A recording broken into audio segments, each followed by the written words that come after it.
Hello and welcome to the Responsive Family Sleep Podcast. I'm your host, Kim Hawley, holistic sleep coach, lactation consultant, peaceful parenting educator, and mom.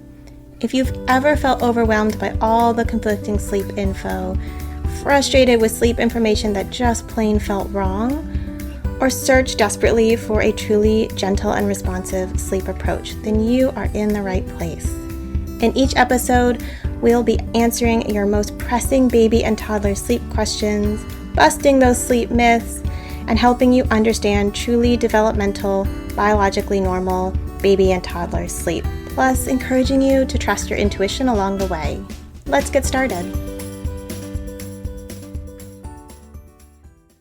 Hello and welcome back to this week's episode. We are doing our last realistic expectations episode.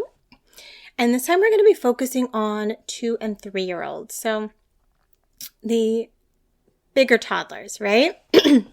And this is an interesting age because the language, oh my goodness, these kiddos can really talk. Their language explodes during this time.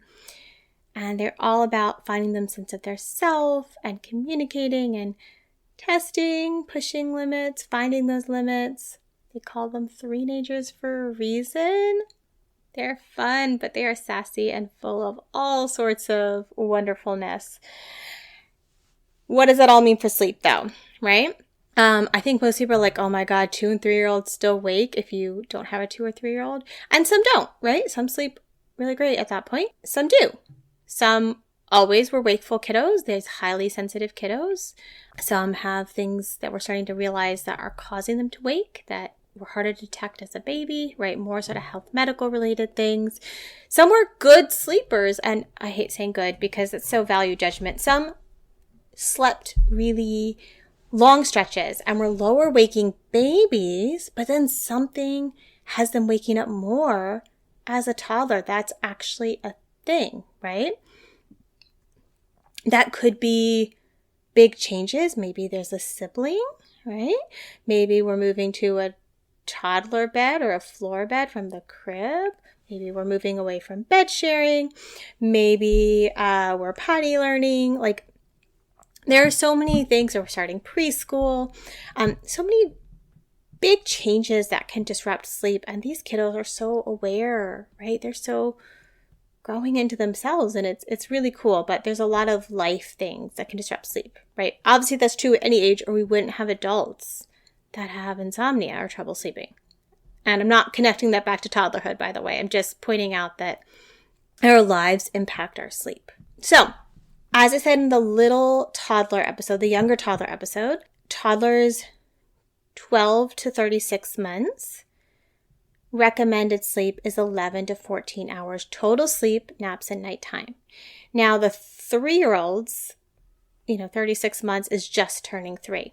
So 3 to 5-year-olds, recommended sleep is 10 to 13 hours. So just a bit lower, right? Just a bit lower. And again, that's total sleep. Often, that's still going to look like 10 to 11 hours overnight. Some kiddos, as they drop the nap, maybe that becomes a 12-hour night. It's possible. But most kiddos are still going to be in that 10 to 11 hours. Like I said, as a nap phase out, maybe higher needs sleep kiddo will be at 12. The nap. Kiddos drop naps. Oh my gosh, it's such a big range. Common anywhere from 2.5 to like 4 years. Maybe even up to 5. That's a big range. And dropping this nap is a really drawn out process for a lot of toddlers. And what I mean by that is that other nap transitions, I feel like often are several weeks, maybe a month or so of messy, right? Usually a few weeks, but maybe a month. Maybe you have a toddler or a previous nap transition that was longer and you're like, Kim, really? But I mean, commonly. This one can really be drawn out because some days your kiddo needs the nap and some days they just fight it and they either don't need it or they do need it, but it is not happening. And we can't make a toddler nap. So This is one of those where even as the nap is really gone, it might be worth continuing to offer a quiet time for rest and having that still be part of your routine so that if they fall asleep, they fall asleep. If they don't, they don't. We're still ritualizing that as part of your daily routine as much as is possible. Some kiddos will drop the nap, pick it back up. My kids did this. So in DC, we have sort of free access to preschool, like all-day preschool through our public schools. And they offer a nap time. It's, I don't know, maybe an hour. Neither of my kids were napping when they went into PK3, like at all. They had dropped their nap fully around 2.5. My daughter turned 2 about a month into the pandemic in 2020. And she still absolutely needed her nap, but her brother was home full time. And so you can imagine how that might have gone. Her nap was all over the place, but I don't think it would have been that hard if he had been in school. But both my kiddos dropped their naps entirely before 3, somewhere in that 2.5 before 3 range. And so they were both around close to 3.5 when they started preschool. And they both started napping again because preschool was much more intense, right? Energy intense and stimulating. So sometimes kids with shifts like that will pick a nap back up. And sometimes as a parent, it's a pain in the butt because then it pushes bedtime later and you're like, thanks, but really. For kiddos over 2 though, I do see a lot of times parents still wanting, or daycare still wanting, these really long naps. And sure, there are some toddlers that can do a long nap and still have a reasonable bedtime and get enough sleep overall.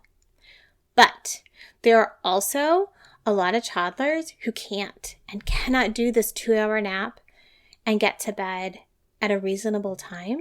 And the reason I'm saying reasonable time is not because I'm attached to a specific bedtime, but just so that they are able to get enough sleep overnight for whatever time they have to be up the next morning.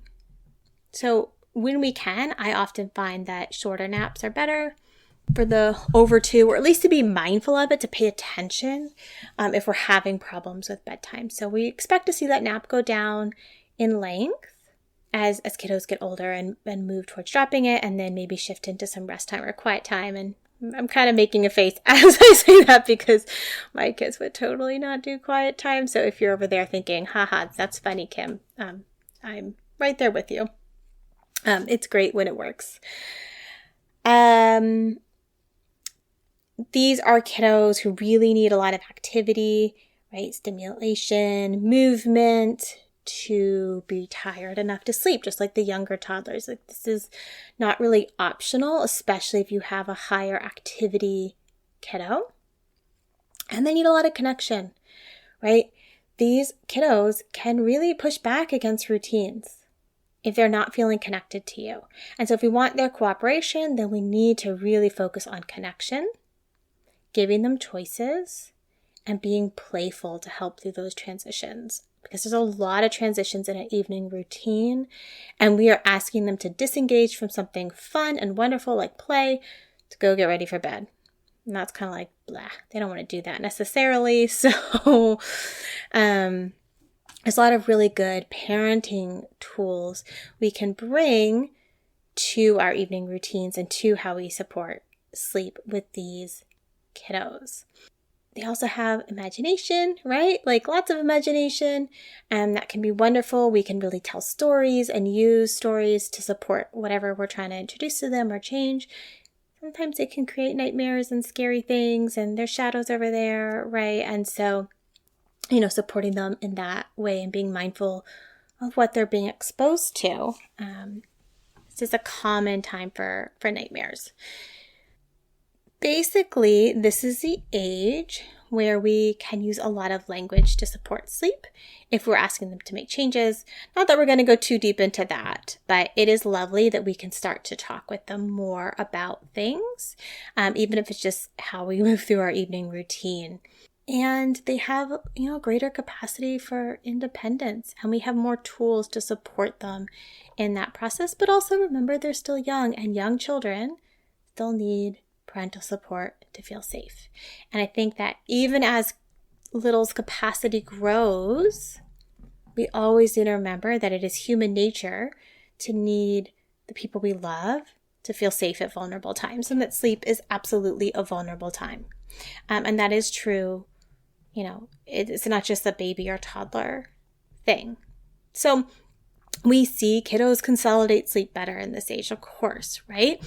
And we see big changes and being really off routine and things like that sometimes really disrupt sleep.